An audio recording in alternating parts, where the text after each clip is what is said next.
Hey guys, this is V. Rigoni, Max High Performance Real Estate Entrepreneur.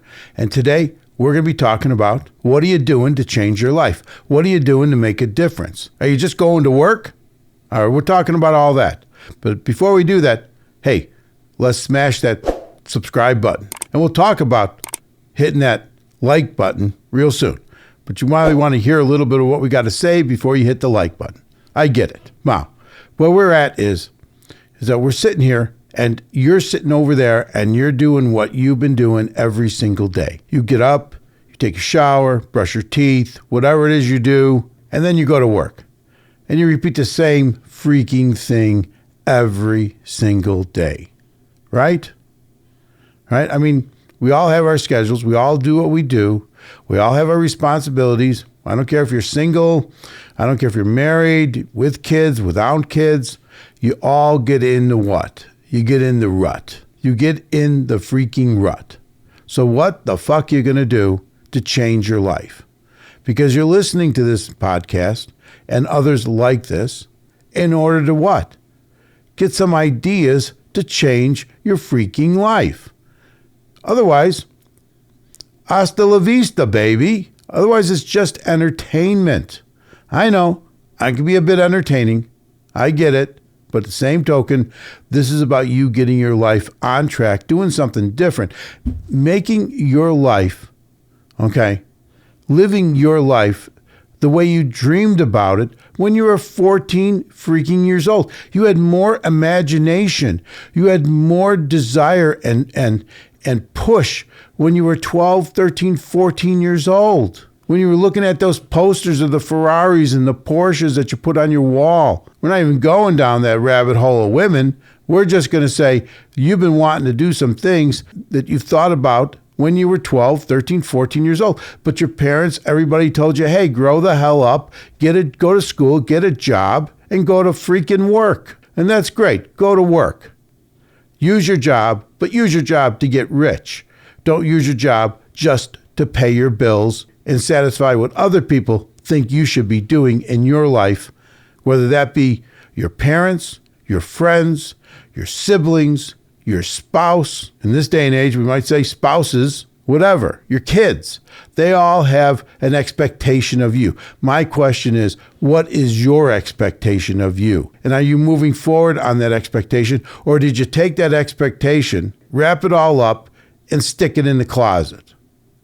And if that's the case, well, then here's what we're going to be talking about. How to get that damn expectation out of the closet, how to get back in front of what you're doing so that you can live the life you want to live. And I get it. Most people, and I mean most, 95% of the people out there don't give a shit.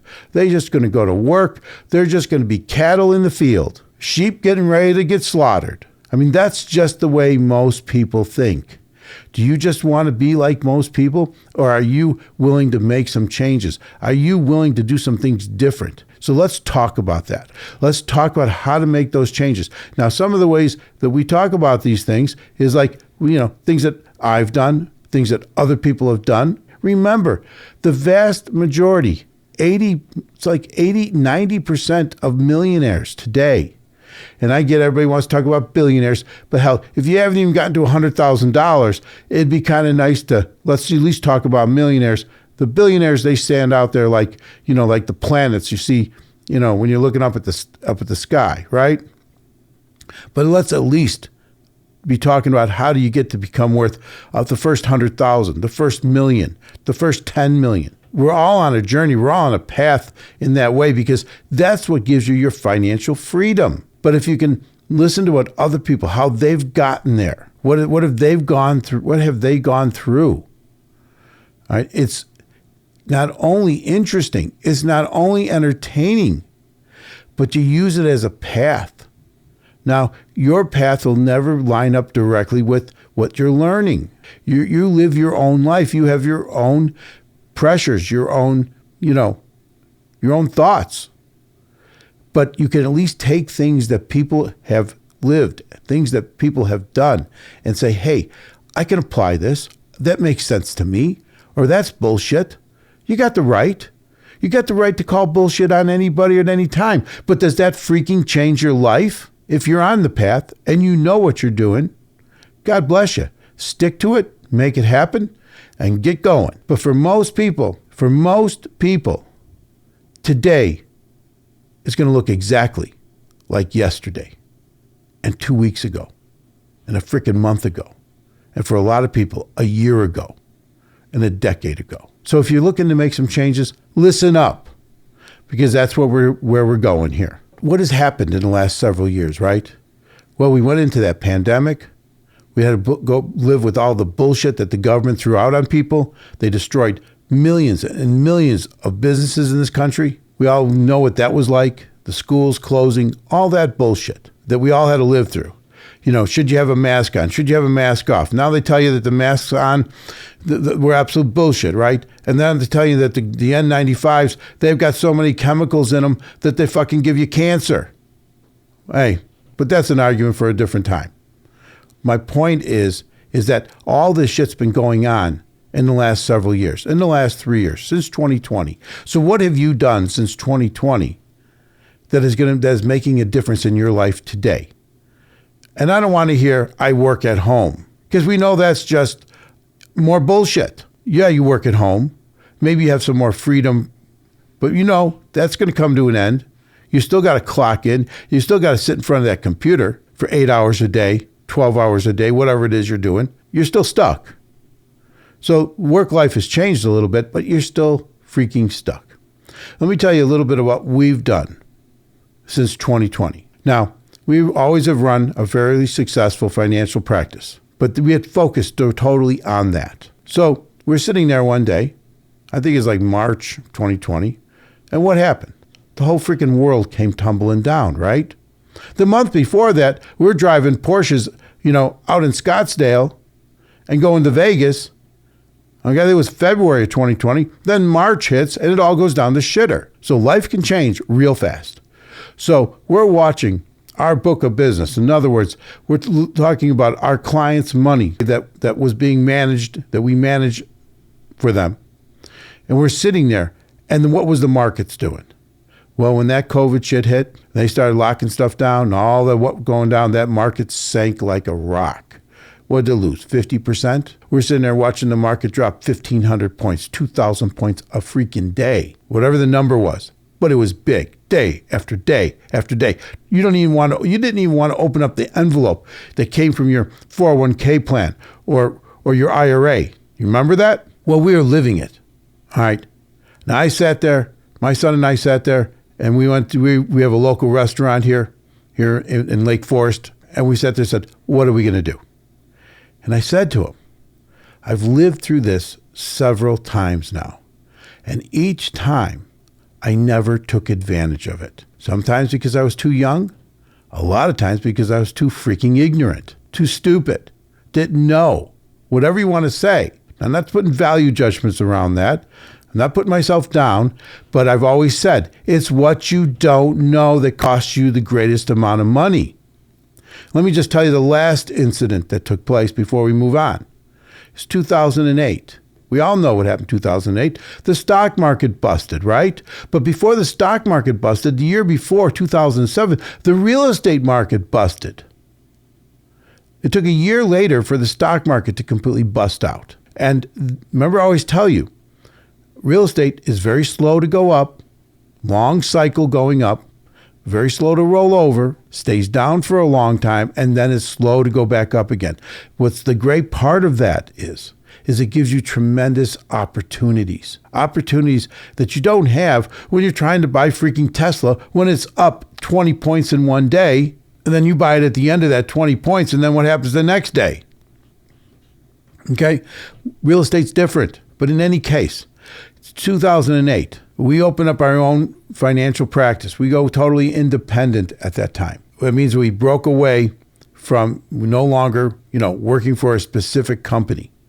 Yes, we had to affiliate with a broker-dealer because of all the rules and regulations, all the bullshit rules with FINRA, all that kind of stuff, but you're still independent.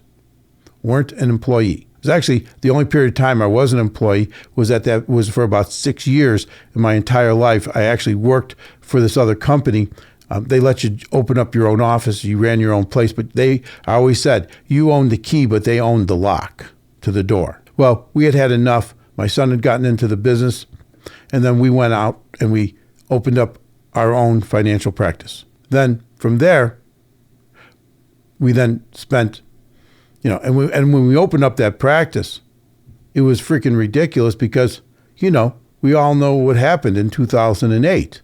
Right? We're right in the middle of the financial crisis when we go independent. So it's now 2009, and we know it's January 2009. Him and I, we had moved over, opened our practice. We were doing very well, even though the market was sinking. We're in Miami, South Beach. We're going to get on a cruise ship for a few days because we took a break. It was going to be a short cruise. And I know it was in January because when we were on the boat, actually, is when President Obama was being sworn in and they had it on the jumbo screen. So some of that shit you're never going to forget, right? So 3 days before that, though, we're sitting in South Beach and we're walking around. We're walking up and down, Collins Avenue. It's kind of like an Ocean Boulevard type thing. They call it Collins Avenue. And here we come to one of the newest buildings built during the big push of real estate during the early 2000s, between 2000 and 2008. They had just gotten done building, I think it was called the Sitai. It is an amazing building right on the ocean. So we go in, we're looking around. We had nothing to do. Ran into this guy. He's a salesman there. He says, hey, you want to look at some of these apartments? Yeah, we could look at it. We're not really focused on real estate at the moment. We're building out our financial practice, jumping through those hoops, paying a lot of taxes.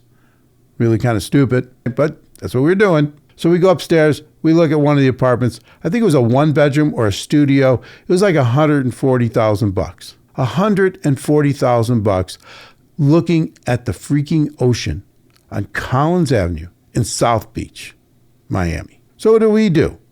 Well, we're so freaking smart. We went to lunch. Next day, got on the boat, and we sailed around in the Caribbean for a few days. What should we have done?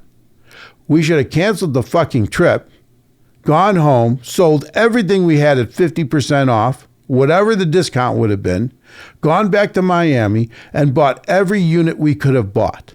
And why do I say that?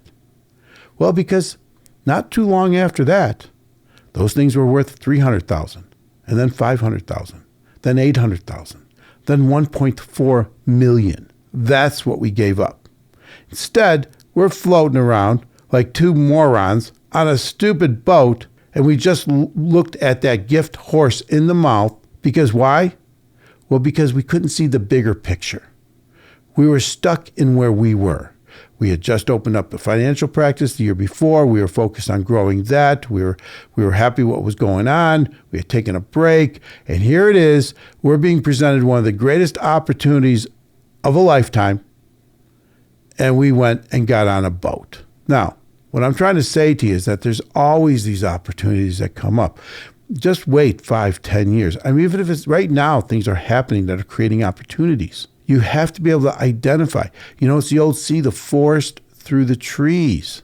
Have you ever really broken that down to figure out what that freaking means? It means that when you walk into a big grove of trees, the question is, 3 acres away where you can't see, is there a valley or is there still another forest that goes on beyond that? Most people can't see the forest through the trees. Start to train yourself. Start to see some of the things that other people don't see. Have you ever seen a building along the side of a road?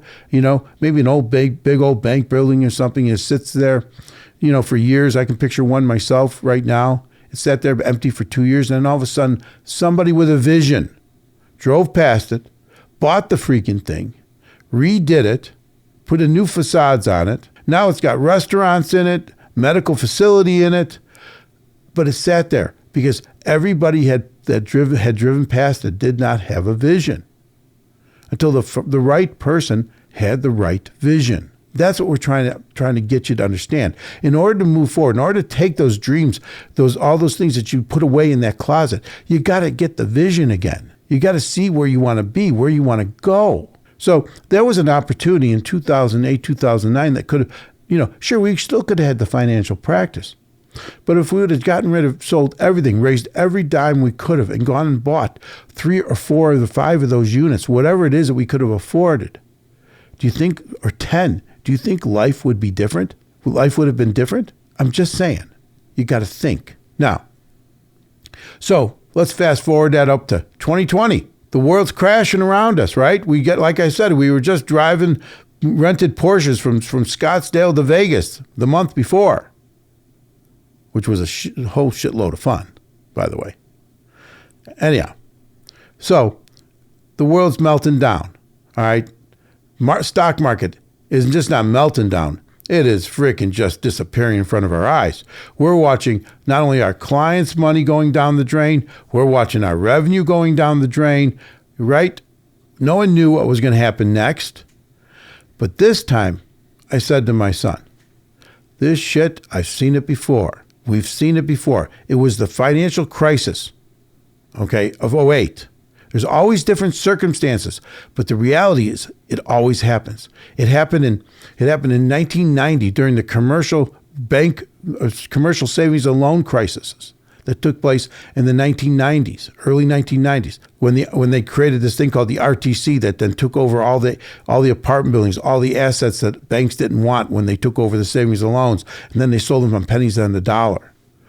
This stuff happens about every 8 to 10 years. There's a meltdown. So we're sitting there. We're watching our book of business go down the drain. We're watching all the work we've done, all the hard work the clients have done to save the money, to invest the dollars.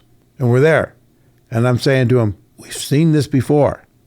It's like what the great Gretzky they would always ask him, why are you so good? Why are you the great? And he'd say, well, and he did it in a humble way. He basically said, when everybody's fighting for the puck in one direction, I'm always looking to see where that puck is going to go next. And that's where I go. And that's what we sat there and we talked about. What's going to happen next? Now, we're not soothsayers. We don't know exactly what the future is going to bring, but it was obvious that the government was going to have to come in and start printing money like crazy to support the economy, that the government was going to have to step in again, like they did during the time of 9/11, like they did in '08, like they did in 2000 and 2020. And so then we said, it's time to really ramp it up and start buying real estate, start buying businesses. That's what we started to talk about in that first conversation as the world was falling apart. Now, how did we proceed from there? Well, everybody only has so much money, so what we started to do is create syndications, real estate syndications. We started inviting people in. We started to, people were looking for an alternative to the stock market, right? Now, we also knew that we were in a difficult situation in the sense that we knew that the real estate market was maturing in its cycle. The new cycle basically started in, I'd say like March of '09, even though real estate didn't really start to recover for another year and a half. But the bottom was probably somewhere between '09 and '10. Real estate's a lot slower. Stock market went down 1 year, started recovering the next year. Real estate went down in '07. It stayed down to about 2010. Then it finally started recovering. But it took then all the way to 2020. And in 2020, before the pandemic, we could see that the real estate market was maturing. We knew that they were coming to the end of the cycle. That's the way this thing works. So when we started to see that happen, and here it is, it's 2020 March, the world's fallen down, we said they're going to extend the cycle by putting all this money, by pumping in. And we didn't know they were going to pump in between $5 and $7 trillion, but we knew they were already starting to pump money in, that they were going to, lower interest rates even further. Whatever they could do, they were going to just do. Quantitative easing. That means they're buying debt and putting it on at the Federal Reserve level and sticking it on their balance sheet so they could pump more cash into the system. They're literally printing more money. What'd they say? Within the next 17, 18 months, they had printed more money than they had ever printed before.